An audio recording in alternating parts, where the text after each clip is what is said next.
벌써 2018년 마지막 주일이 되었습니다. 제가 이제 항상 이때 되면 느끼는 것이 있습니다.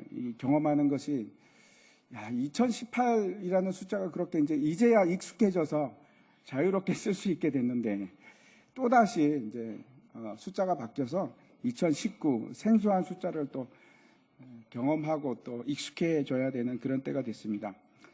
지난 시간에는 우리가 하나님의 뜻의 목적이 무엇인가 하는 것을 이제 살펴보았는데 그게 어떤 건가 하면 죄로 신음하고 황폐케 된 이 땅에 예수님께서 다시 오심으로 말미암아 속히 오심으로 말미암아 이제 이 땅이 재통일이 되는 겁니다. 세상 만물이 다시 통일이 되는 겁니다. 그래서 예수 그리스도 안에서 하나가 되고 연합이 되어서 질서가 세워지고 조화를 이루고 또 예수 그리스도 앞에서 모든 만물이 무릎을 꿇고 그 예수님을 찬송하는 일이 일어나는 것. 그것이 목적입니다. 그 뜻의 목적입니다. 오늘은 이제 하나님의 기업이 도대체 이게 뭔가 하는 것을 우리가 함께 살펴보려고 합니다. 첫 번째, 하나님의 주신 기업이라는 것은 이것이 도대체 뭘까 하는 말씀을 우리가 살펴보려고 하는데 11절 말씀, 오늘 11절 말씀 같이 한번 또다시 우리가 읽도록 하겠습니다. 같이 읽겠습니다. 시작. 모든 일을 그의 뜻의 결정대로 일하시는 이의 계획을 따라 우리가 예정을 입어 그 안에서 기업이 되었으니, 그 안에서 기업이 되었다라고 이제 말씀하고 있는데 사실은 이 말씀은 그렇게 쉬운 얘기는 아닌 것 같습니다. 먼저 이 전체 문장을 이해하기 위해서 우리가 주어가 뭔지 동사가 뭔지 좀 찾아봤으면 좋겠는데 한번 보시기 바랍니다. 뭐가 주어인지 그리고 또 동사가 뭔지 한번 보시기 바랍니다. 주어 찾으려면 한참씩 봐야 됩니다. 보십시오. 미국의 이제 대학과 일본에 있는 대학이 공동으로 연구한 것이 있습니다. 어떤 연구를 했는가 하면 물고기가 들어있는 어항을 학생들에게 보여주고 그 다음에 그 어항에 대해서 이제 글을 쓰게 하는 겁니다. 근데 이제 그 결과가 미국 학생들하고 일본 학생들하고 확연하게 차이가 있었다고 합니다. 뭐가 틀렸는가? 어떻게 다른가? 여러분 한번 그림을 보면서 나는 뭐라고 기술할 건지 한번 속으로 한번 생각해 보십시오. 미국 학생들은 어떻게 이제 글을 시작을 하는가 하면 초점이 물고기입니다. 그래서 물고기가 어떻게 헤엄을 치고 어떻게 움직이고 있고 뭘 하고 있고 이런 그 물고기에 대한 얘기를 시작으로 합니다. 그리고 나서 이제 점차 다른 것들에 관심을 가지고 이렇게 써내려가는데 일본 학생들은 완전히 다릅니다. 무엇부터 시작을 할까요? 어항부터 시작을 합니다. 어항 그리고 그 주변에 있는 것들 그런 걸 다 이제 이야기를 하다가 환경이 어떻고 뭐 이런 거 얘기를 하다가 나중에 가서 물고기 얘기를 합니다. 이게 이제 세계관 차이자 문화의 차이기도 한 것 같습니다. 우리도 마찬가지입니다. 이제 항상 우리가 그렇게 어릴 때부터 그렇게 습관화된 겁니다. 그렇죠? 문화가 그렇습니다. 내가 먼저가 아니고 내 배경이 먼저입니다. 내 주변 이야기가 먼저 튀어나올 수밖에 없습니다. 자기 이제 소개를 한다고 하더라도 그렇죠. 어떻게 쓰는가 하면 저도 아직 옛날에 했던 거 막 기억이 나는데 그러면 나는 누구 부모님 밑에서 몇째로 태어나서 또 어디서 태어나서 이런 주변 얘기를 합니다. 배경 얘기를 쭉 하고 나서 그리고 나서 한참 지나면 자기 얘기를 시작합니다. 근데 서양 사람들은 어떻게 하는가 하면 먼저 자기 얘기부터 합니다. 자기 얘기를 쭉 하고 그 다음에 이제 주변 얘기가 갑니다. 반대입니다. 근데 사람들이 사고하는 방법이나 생각하는 문화의 차이가 언어에도 그대로 나타나는 것 같습니다. 그래서 저 어항을 기술할 때도 우리는 뭐부터 시작을 해야지 마음이 편한가 하면 배경부터 얘기를 하는 것이 편합니다. 서양 사람들과 반대죠. 그래서 다시 한번 앞에 11절 한번 보여주십시오. 저기서도 마찬가지입니다. 영어 역본이나 헬라어 역본을 보면 서양 사람들은 주어 찾기가 너무나 쉽습니다. 왜 그렇습니까? 제일 앞에 나오는 게 주어입니다. 그리고 그 다음에 나오는 게 뭘까요? 동사가 나오는데 우리는 주어를 찾으려면 한참 봐야 됩니다. 어디 있을까? 쭉 여러분 찾으셨습니까? 뭘까요? 주어가 우리가입니다. 우리가 한참 뒤에 나오죠. 배경 얘기가 다 쭉 나오고 나서 그리고 이제 주어가 나옵니다. 그리고 동사는 어디에 있습니까? 우리는 마지막 결론입니다. 최후입니다. 최후. 그래서 우리가 기업이 되었다니 이렇게 하는 것이 이 전체 문장의 구조입니다. 한번 생각해 보시기 바랍니다. 내가 된 거지요. 우리가 기업이 되었으니 수동태입니다. 이것도 문화적인 차이가 좀 있는 것 같습니다. 우리는 항상 수동태가 편합니다. 당하는 쪽. 서양 사람들은 능동형으로 주로 사용을 합니다. 지금 보면은 누구에 의해서 기업이 되었을까요? 누굴까요? 하나님이죠. 하나님에 의해서 우리가 기업이 되었다 이런 말씀을 하고 있는데, 그런데 제가 왜 이 말씀을 드리냐면 그 서양 역본들, 그러니까 영어로 된 역본들은 킹 제임스 버전을 비롯해서 대부분의 성경이 이 구절을 어떻게 번역을 하고 있는가? 우리는 기업을 얻었다, 능동형으로 번역을 합니다. 다르죠. 우리는 수동태형으로 번역이 되어 있는데 미국 안 그런 것도 있습니다. 그런데 대부분 어떻게 이제 하냐면 우리는 기업을 얻었다. We had obtained an inheritance 이렇게 기록이 되어 있습니다. 능동형으로 기록이 되어 있습니다. 그래서 전혀 다른 얘기가 됩니다. 우리가 기업이 되었다 그러면 수동태라서 누구에 의해서? 하나님에 의해서. 그렇죠? 하나님으로부터 우리가 기업이 된 것이 된 겁니다. 그래서 소유권자가 누구입니까? 하나님입니다. 근데 저걸 능동형으로 바꾸면은 어떻게 되는가 하면 우리가 그의 기업을 소유하게 되었다. 누가 가지고 있습니까? 내가 소유권자입니다. 그게 결정적으로 틀리죠. 전혀 다른 얘기가 되는데 그러면 원래 헬라어 성경은 어떻게 되어 있을까? 중요한 것은 그렇죠. 다른 역본들이 중요한 것이 아니고 이제 원래 성경이 쓰여진 헬라어는 어떻게 쓰여졌는가 중요한데 능동태가 아니고 수동태로 되어 있습니다. 그래서 우리가 기업이 되었다 하는 것이 훨씬 더 타당하게 보입니다. 그러면 우리가 하나님 안에서 그의 기업을 얻었다 하는 것은 완전히 틀린 얘기일까요?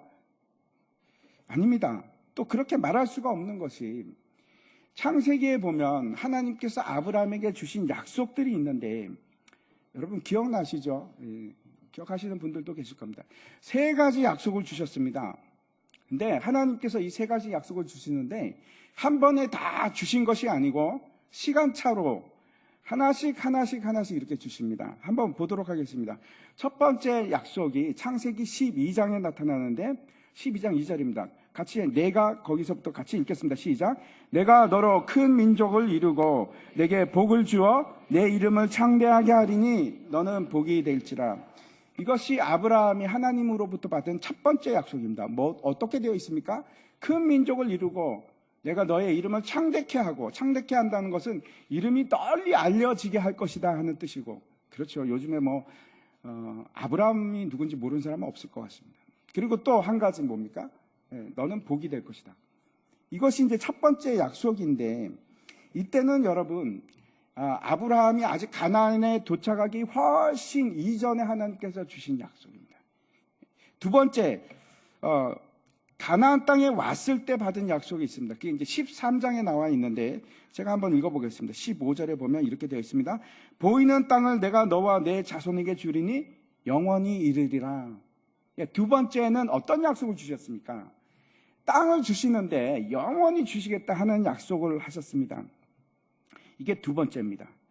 그리고 나서 세 번째 약속은 이제 나중에 15장에 가면 나오는데 그 배경을 제가 잠깐만 말씀드리겠습니다. 어떻게 됐는가 하면 당시에 큰 세계 전쟁이 있었습니다. 그게 최초의 세계 전쟁인지 아닌지는 잘 모르겠지만 성경에 기록되어 있는 최초의 세계 전쟁입니다.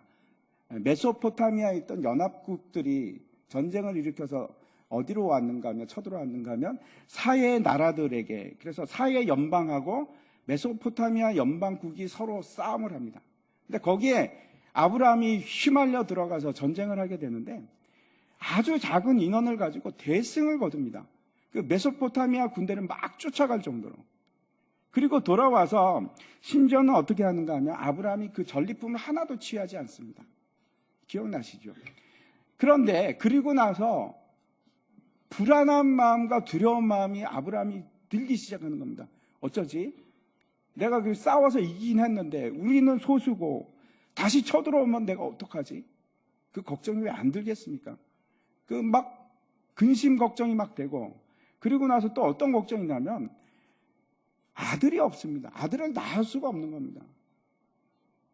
아들이 당시에는 재산이고 힘인데, 아들이 많아야지 세력이 생기는 건데 아들이 한 명도 없습니다. 불안에 떨고 있을 때 그때 하나님께서 환상 가운데 나타나십니다. 그러면 뭐라고 하나님께서 하셨는지 15장 1절 한번 같이 보겠습니다. 제가 읽겠습니다. 이후에 여호와의 말씀이 환상 중에 아브라함에게 임하여 이르시되 아브라함아 두려워하지 말라. 나는 내 방패요 너의 지극히 큰 상급이니라. 내가 너를 지켜줄 것이고 네가 전리품을 취하지 않았지만 내가 너의 상급이라. 여기서 우리가 볼 수 있는 거죠. 하나님이 지금 아브라함의 기업이 되구나 라는 것을 그쵸 우리가 생각할 수 있습니다. 다시 이제 이러고 나서 세 번째 약속을 주시는데 5절입니다. 한번 보겠습니다. 같이 이 구절은 같이 그를 이끌고 같이 읽겠습니다. 시작. 그를 이끌고 밖으로 나가 이르시되 하늘을 우러러 무별들을 셀 수 있나 보라. 또 그에게 이르시되 내 자손이 이와 같으리라. 이거 보시면서 아마 이렇게 생각하시는 분이 계십니다. 아니 목사님 이거는 첫 번째 약속하고 똑같지 않습니까? 내가 너로 큰 민족을 이루겠다 하는 그 약속인데요 라고 말씀하실지 모르겠습니다. 아닙니다. 다릅니다. 같은 약속이 아닙니다. 왜 그런가 하면 물론 이제 많은 별들을 보여주면서 아브라함이 그래 내 자손이 저렇게 많아지겠구나 라고 하는 것도 맞습니다. 그런데 하나님께서 저 자손이라는 말을 단수를 사용하십니다. 한 사람을 얘기합니다.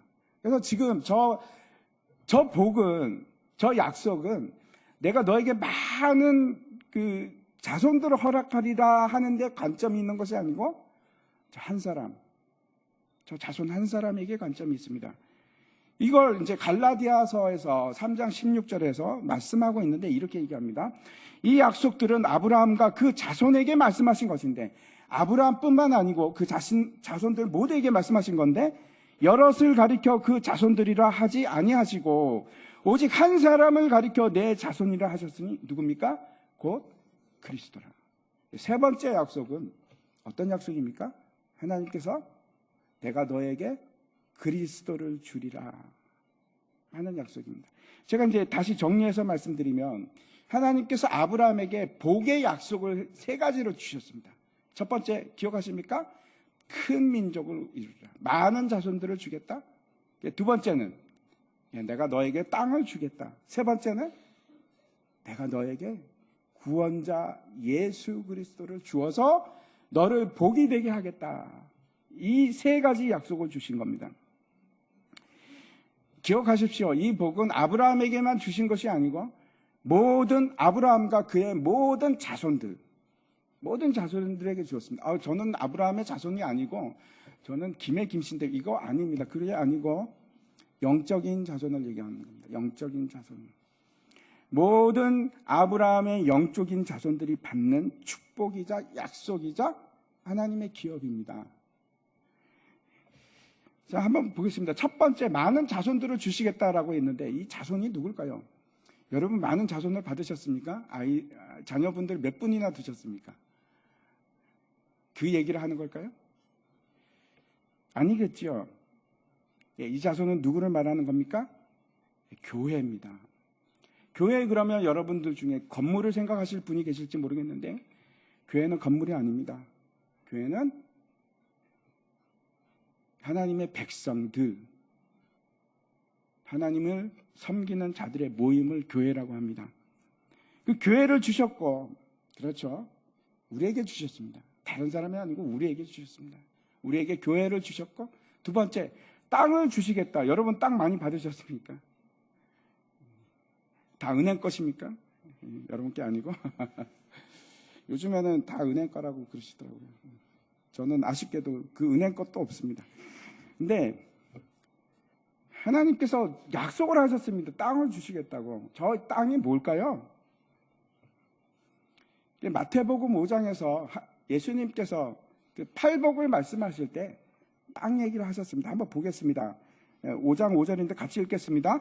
온유한 자는 복이 있나니 그들이 땅을 기업으로 받을 것이며, 온유한 사람은 땅을 기업으로 받는다고 그렇게 말씀합니다. 이 땅은 어디를 말씀하는 걸까요?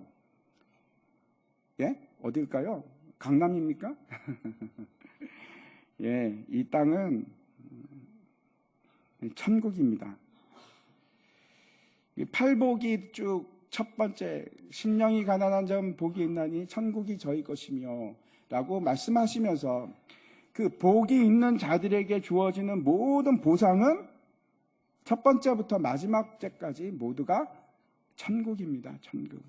마음이 청결한 자는 하나님을 볼 것이며, 하나님은 어디서 봅니까? 천국에서 보죠. 하나님 나라에서 보는 겁니다. 세 번째, 아브라함뿐만 아니고 우리에게 주어진 그 약속이 뭡니까? 그의 후손 예수 그리스도. 이 세 가지 여러분 잊으시면 안 됩니다.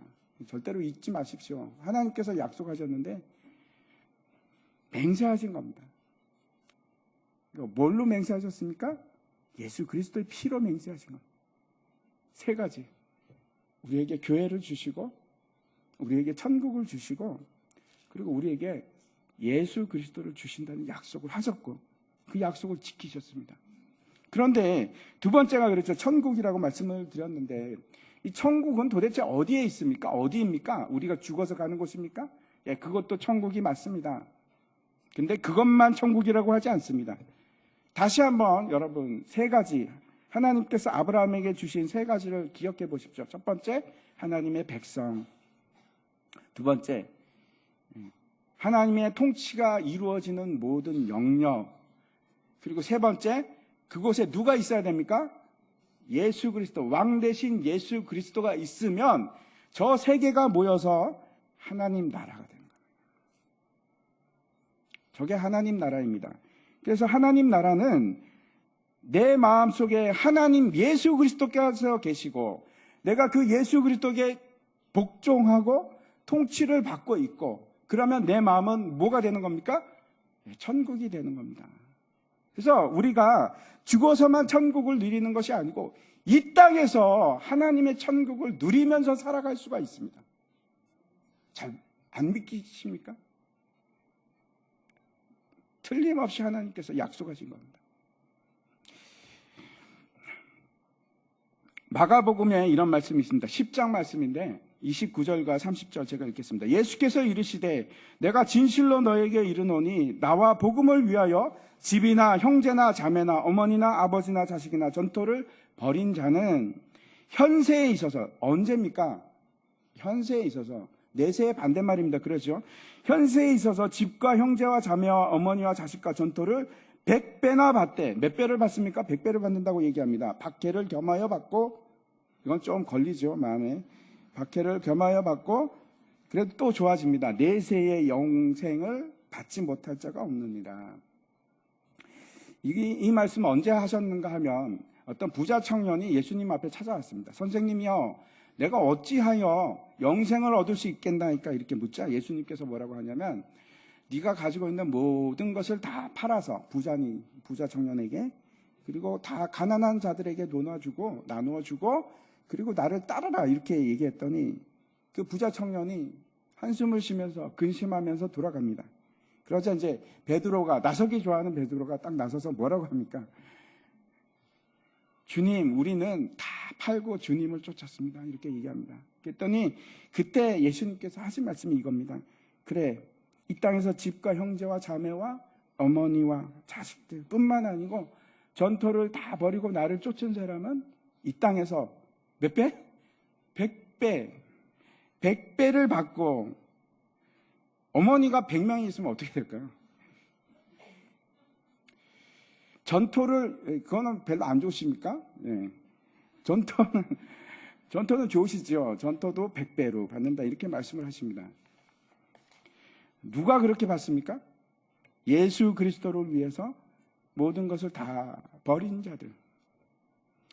우리가 이제 그렇게 생각합니다. 그래, 그런 분들은 박해를 받는 것도 맞고 또 내세의 영생을 얻는 것도 틀림없어. 근데 분명히 우리가 이해를 가지고 있는데, 아니 이건 뭐지? 형제 자매를 100배로 받는다? 어머니도 100배, 자식도 100배, 지금의 100배를 받으면 나는 도대체 어떻게 되는 거야? 그건 그렇다 치고 땅을 100배로 받는데 아무리 내가 생각해봐도 내가 받은 적이 없는데, 두 가지입니다. 하나는 여러분이 지금 예수 그리스도를 위해서 모든 것을 버리지 않았기 때문일 수도 있고, 또 하나는 이 말씀을 잘못 이해하고 있기 때문에 그렇습니다. 전혀 어려운 말씀이 아닙니다. 하나님께서 그의 백성 아브라함과 그 백성들에게 주셨던 말씀 그대로, 그 약속 그대로 지금 말씀하고 계신 겁니다. 누가 우리에게 형제요 자매요 어머니요 자식들입니까? 예수님께서 말씀하셨습니다. 뭐라고 하시는가 하면은 누구든지 하나님의 뜻대로 행하는 자는 그가 나의 형제요, 그가 나의 자매요, 그가 나의 어머니니라. 그렇게 말씀하셨습니다. 다시 말씀드려서 이 형제, 자매, 엄마, 자식들 100배로 받고 또 땅을 100배로 받는다는 것은 우리에게 교회를 주셨고, 지금 한번 옆에 살짝 보십시오. 여러분의 다 형제, 자매, 어머니, 자식들입니다. 그 교회를 주셨고, 그리고 또 뭘 주셨습니까? 하나님 나라. 천국을 이 땅에서도 누리게, 100배로 누리게, 지금 가지고 있는 것보다 100배로 누릴 수 있는 그 축복을 주신 겁니다. 하나님의 기업을. 교회가 하나님의 기업이고, 하나님의 나라가 하나님의 기업이고, 그리고 진짜 하나님의 기업, 예수 그리스도를 우리에게 주신 겁니다. 그걸 우리가 누리면서 살 수가 있습니다. 두 번째 보겠습니다. 하나님의 기업. 같은 말 같지만 좀 다릅니다. 이 하나님의 기업이라는 말 자체가 도대체 이게 뭔가.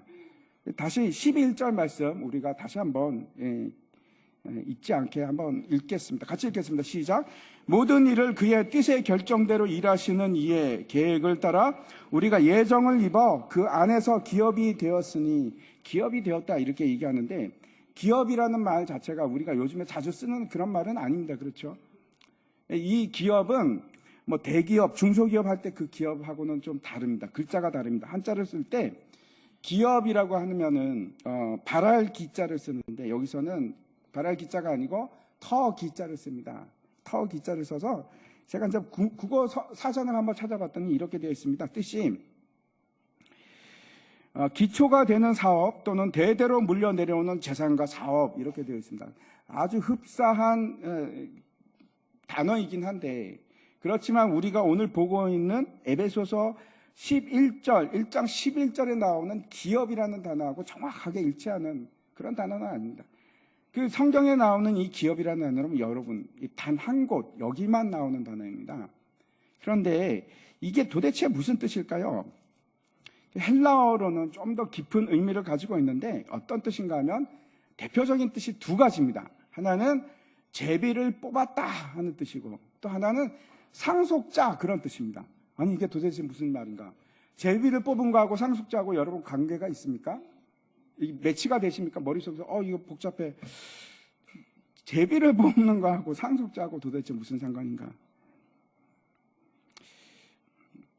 제비를 뽑았다 하면 혹시 여러분 기억나는 사건이 있습니까? 성경에서 이스라엘 백성들이 애굽을 나와서, 이집트를 나와서 가나안 땅으로 가는데 하나님께서 그 가나안 땅을 주십니다. 기업으로 주시는데 어떻게 주십니까? 제비 뽑아서 주십니다.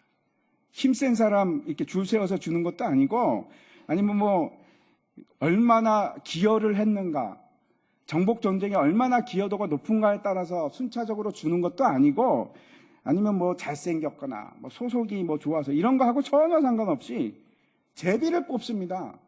복불복입니다. 복불복. 야, 무슨 하나님께서 이렇게 분배를 하실까? 상속자는 어떻습니까? 상속자가 다른 뜻일까요? 같은 뜻입니다. 왜 그런가 하면 여러분 생각해 보십시오. 여러분 중에 혹시 돈 많은 집에 태어나고 싶어서 태어나신 분 계십니까? 여러분이 선택하셨습니까? 아니면은 가난한 집에 태어나고 싶어서 태어나신 분 계십니까?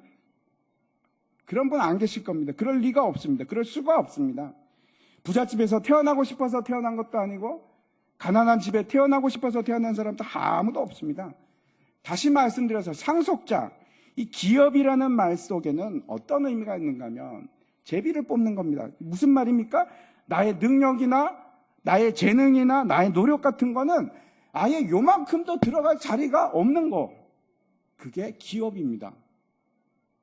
다시 오늘 말씀 한번 11절 보시면은 우리가 상속자가 되었는데 뭐라고 하는가 하면 그 상속자라는 것이 그렇죠. 내가 뭘 했기 때문도 아니고 내가 뭐 키가 커서 그런 것도 아니고 내가 뭔가 조건이 맞아서도 아니고 전혀 나의 의지와 나의 계획과 나의 뜻과는 아무런 상관도 없이 누구에 의해서 결정되었다고 얘기를 합니까?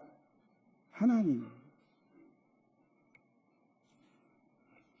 하나님의 뜻대로 모든 일을 그의 뜻의 결정대로 일하시는 이의 계획을 따라서 그렇게 된 겁니다. 우리의 뜻이 아니고 하나님의 뜻대로, 우리의 계획이 아니고 하나님의 계획대로 그렇게 된 겁니다.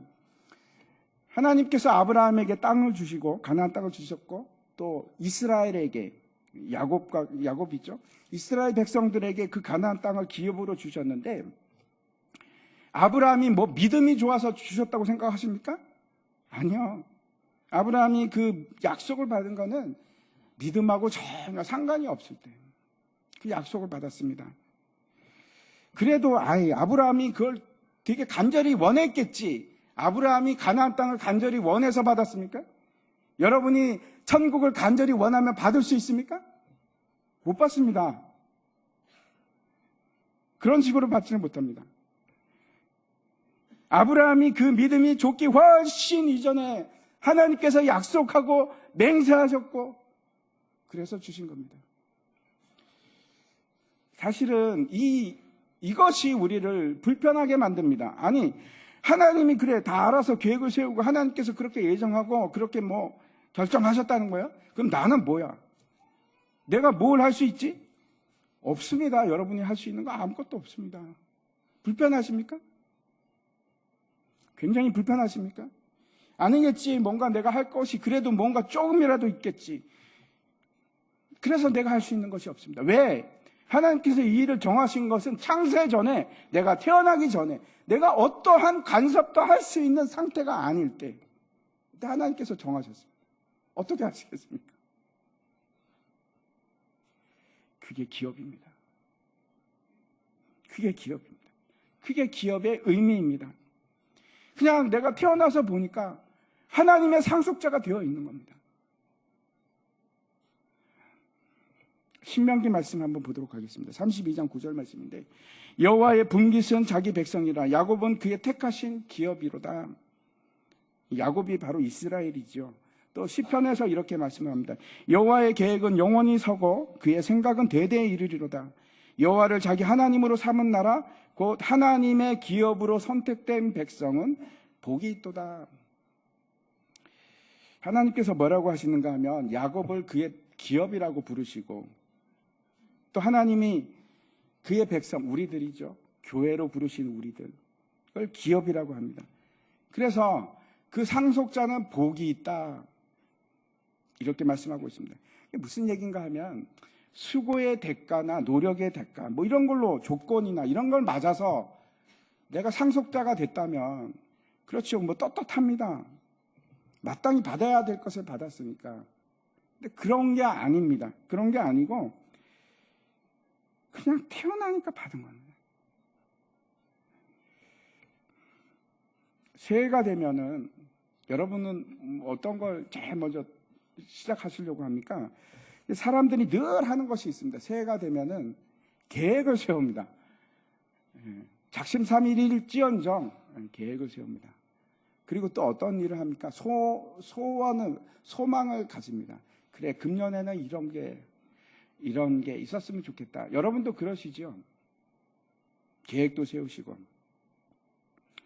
그런데 그런 것들은 복되지가 않습니다. 무슨 말씀인가? 잘 들으시기 바랍니다. 잠언에 이렇게 말씀을 합니다. 16장 9절에 같이 한번 읽을까요? 같이 읽겠습니다. 시작. 사람이 마음으로 자기의 길을 계획할지라도 그의 걸음을 인도하시는 이는 여호와시니라.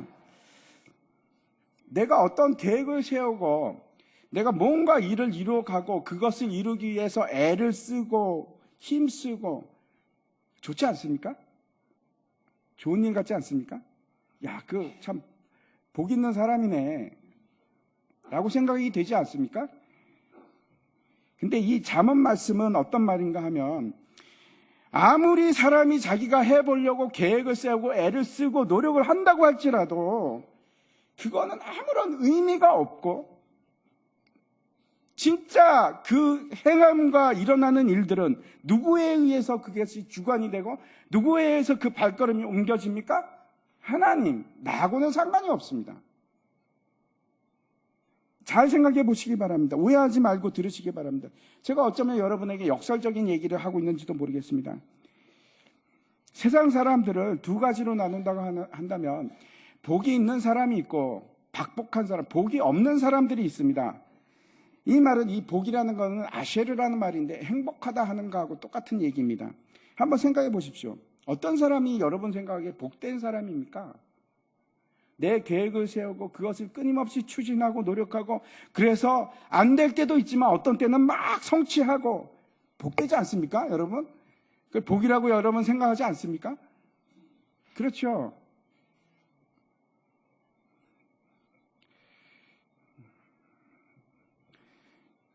복되지 않습니다. 복이 아닙니다. 그렇게 해서 왜 그런가 하면, 내가 그렇게 계획을 세우고 내가 노력해서 힘써서 어긋날 때도 있지만, 그렇죠, 될 때도 있죠. 근데 그 자체가 복이 아니라니까요. 그것은 복이 나오는 근원이 하나도 없습니다. 착각하는 겁니다.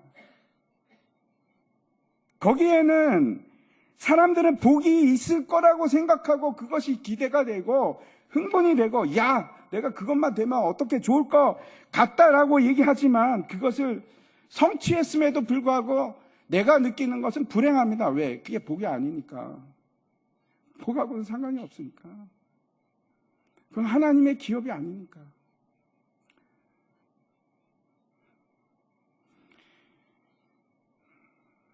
그런데 또 한편의 사람들이 있습니다. 이 사람들은 뭐 전혀 계획을 세우는 것 같지도 않고 뭐 노력하는 것 같지도 않은데, 근데 복이 있습니다. 다시 말씀드려서 행복한 사람들이 있습니다. 로마서 말씀 한번 보도록 하겠습니다. 제가 읽겠습니다. 4장 4절부터 8절까지인데, 일하는 자에게는 그 삭시 은혜로 여겨지지 아니하고 보수로 여겨지거니와, 일하면은 받아도 기쁨이 없습니다. 보수니까. 일을 아니할지라도 경건하지 아니한 자를 의롭다 하시는 이를 믿는 자에게는 그의 믿음을 의로 여기시나니, 일할 것이 없이 하나님께 의로 여기심을 받는 사람의 복에 대하여 다윗이 말한 바, 불법이 사함을 받고 죄가 가리워짐을 받는 사람들은 복이 있고 주께서 그 죄를 인정하지 아니하실 사람은 복이 있도다. 이것이 상속자입니다. 이것이 하나님의 기업입니다. 우리들. 제가 경험하는 것이, 예수를 믿으면 믿을수록 제가 더 깊이 예수님을 알아가고, 내가 예수를 더 의지할수록 미래의 계획이 없어집니다. 사라지기 시작합니다. 제가 말씀드리는 것은, 그래서 제가 삶을 허송세월 보내거나 열심히 일하지 않는다, 그런 말씀이 아닙니다.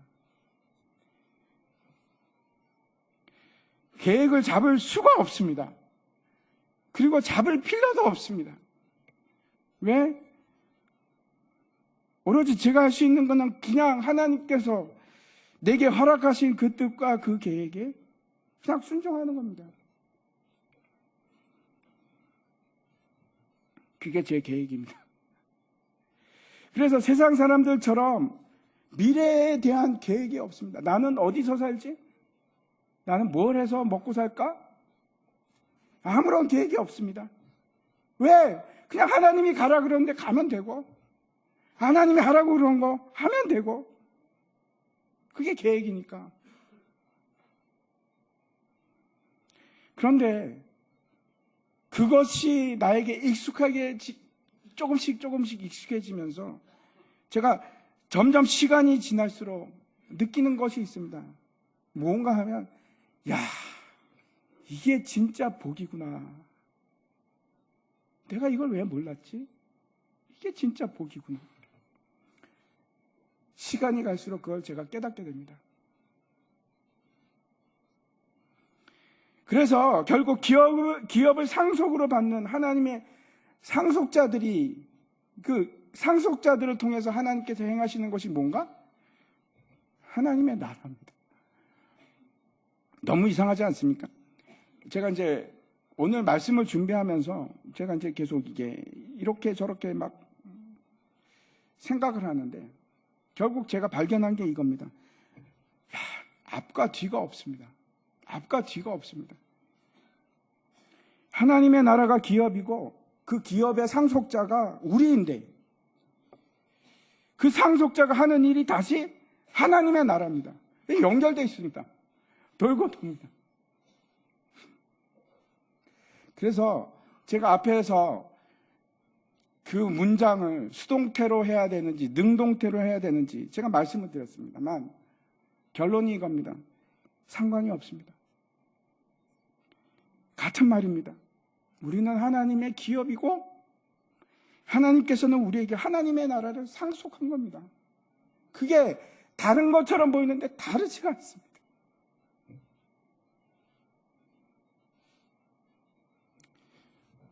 마지막 세 번째, 그래서 하나님께서 그 상속자, 즉 기업을 두시는 이유가 뭔가?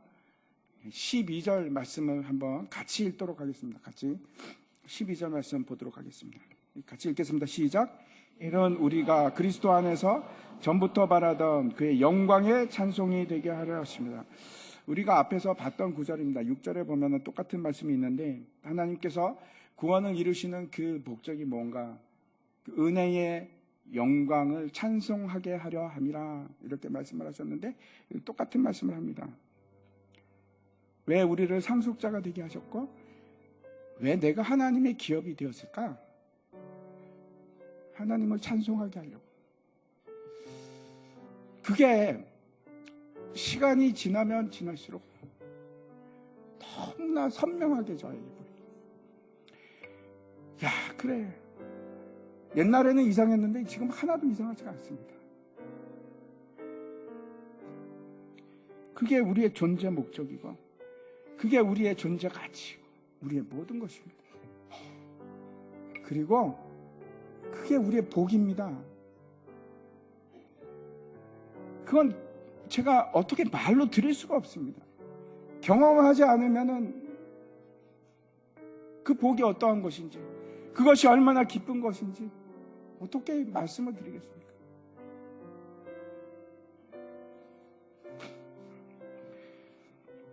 이제 한 해가 지나가고 이제 새 해가 시작이 되는데 올해도 그랬듯이 2019년도 틀림없이 우리에게 기쁜 일도 있을 것이고 때로는 힘들고 감당하기 도저히 나 못할 것 같아. 그런 일이 있을 수 있습니다. 그런데 그 일들이 어떤 일이건 간에 우리 존재의 목적이 뭔가 하면 하나님께 영광이 되는 일입니다. 그리고 그것이 우리의 그 자체가 복입니다. 그리고 그 일이 예수 그리스도에 의해서 예수 그리스도를 통해서 상속자가 된 모든 하나님의 백성들이 마땅히 해야 될 일입니다. 문제는 이겁니다. 그걸 내가 어떻게 할까? 아니 힘들고 어려워서 죽겠는데 내가 어떻게 하나님께 영광을 드리고 찬송을 드리지? 왜 그런 줄 아십니까? 우리에게는 여러분 눈에 아무것도 보이지 않고 느껴지지 않는 것처럼 보이지만 생각이 되지만 우리에게는 하나님의 나라가 있습니다. 내 안에는 살아계신 예수 그리스도가 있습니다. 그리고 우리에게는 교회가 있습니다.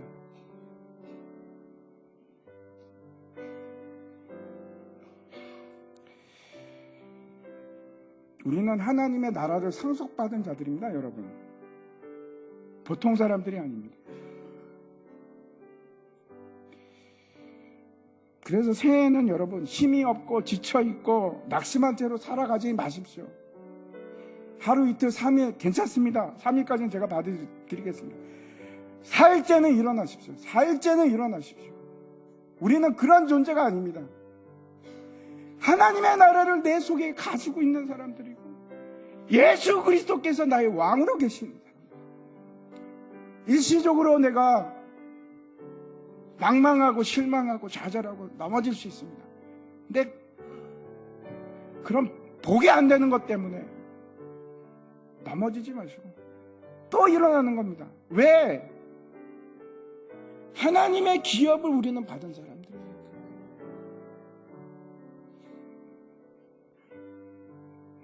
당당하십시오.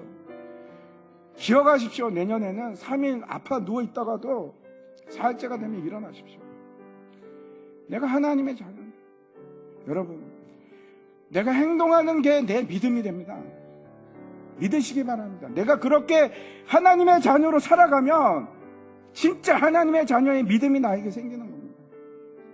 의심치 말고 그렇게 하십시오. 하나님 찬양하시고 기뻐하시고, 기뻐하라고 그러니까 기뻐하는 겁니다.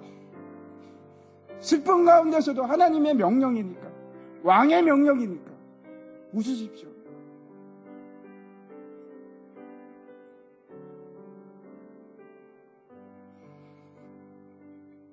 하나님의 나라를 맡은 자, 하나님의 나라를 상속할 자,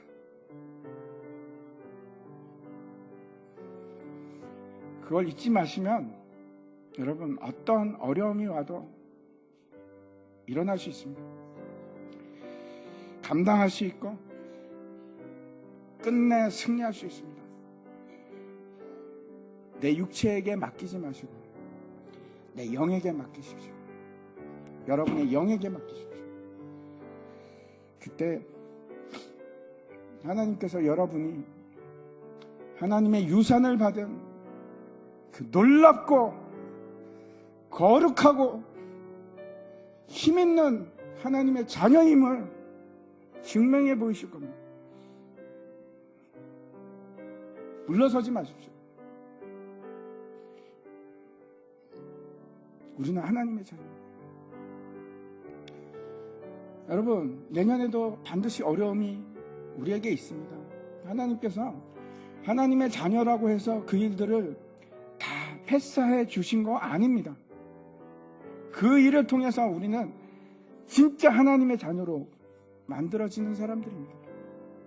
그래서 하나님께서 우리에게 고통도 주시고 슬픔도 주시고 좌절도 주십니다. 하지만 우리는 이깁니다. 반드시 이깁니다. 다 함께 일어나셔서